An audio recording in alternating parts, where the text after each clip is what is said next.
নমস্কার সবাইকে বন্ধুরা, আজকে 19 জুলাই 2025 ইংরেজি ত্রিপুরা দর্পণ পত্রিকায় উঠে আসা একটি বিশেষ গুরুত্বপূর্ণ হেডলাইনের বিস্তারিত আলোচনা কি দেওয়া হয়েছে সেটা এখন আমরা দেখব।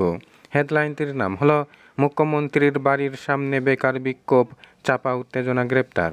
এখানে বলা হচ্ছে, রাজ্য মন্ত্রিসভার সর্বশেষ বৈঠকে সরকারি বিদ্যালয়গুলির শিক্ষক স্বল্পতা দূর করার জন্য নতুন করে ১৬১৫ জন শিক্ষক নিয়োগের সিদ্ধান্ত নেই।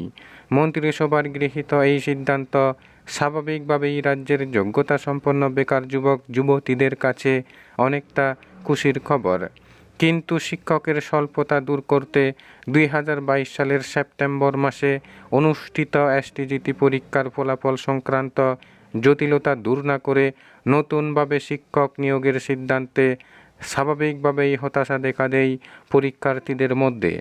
দীর্ঘদিন ধরেই ২০২২ সালে এসটিজিটি পরীক্ষায় বসা বেকার যুবক যুবতীরা দাবি জানিয়ে আসছে অবিলম্বে পরীক্ষার ফলাফল ঘোষণা করে নিয়োগ প্রক্রিয়া সম্পন্ন করার। কিন্তু আইনি জটিলতা দেখিয়ে বিষয়টি নিয়ে নীরব প্রশাসন, আর এতেই যেন হতাশা দেখা দিচ্ছে পরীক্ষার্থীদের মধ্যে। বারবার দাবি আদায়ের লক্ষ্যে পরীক্ষার্থীরা রাস্তায় নেমে সোচ্চার হলেও নেই কোনো সমাধান। এমনকি রাজ্যের মুখ্যমন্ত্রীর বাসভবনের সামনে বেশ কয়েকবার বিক্ষোভ দেখাতে গিয়ে গ্রেপ্তার পর্যন্ত হয়েছেন বেকার যুবক যুবতীরা। তাতেও কোনো সুফল নেই। এই অবস্থায় ২০২২ সালে অনুষ্ঠিত পরীক্ষার ফলাফল ঘোষণা না করে নতুনভাবে শিক্ষক নিয়োগের সিদ্ধান্ত কিছুতেই যেন মেনে নিতে পারছেন না পরীক্ষার্থীরা। তাই পুনরায় আরও একবার রাজ্যের মুখ্যমন্ত্রীর বাড়ির সামনে বিক্ষোভে সামিল হলেন বেকার যুবক যুবতীরা। শুক্রবার দুপুরে হতাশাগ্রস্ত চাকুরি প্রত্যাশী বেকার যুবক যুবতীরা মুখ্যমন্ত্রীর দৃষ্টি আকর্ষণ করতেই বিক্ষোভ কর্মসূচি সংগঠিত করেন। তাদের একটাই দাবি, অবিলম্বে ফলাফল ঘোষণা করে নিয়োগ প্রক্রিয়া সম্পন্ন করতে হবে।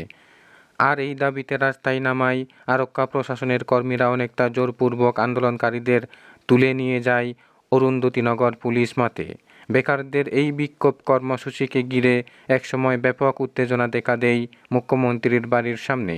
যদিও শেষ পর্যন্ত তাদের গ্রেপ্তারের মধ্য দিয়ে পরিস্থিতি স্বাভাবিক করে আনে পুলিশ কর্মীরা।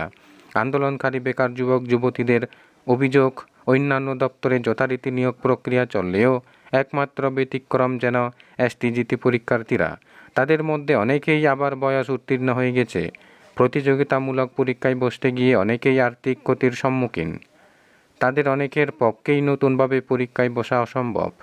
তাই তাদের দাবি, অবিলম্বে ২০২২ সালে অনুষ্ঠিত পরীক্ষার ফলাফল ঘোষণা করে নিয়োগ প্রক্রিয়া সম্পন্ন করার জন্য প্রয়োজনীয় উদ্যোগ গ্রহণ করুন রাজ্যের মুখ্যমন্ত্রী।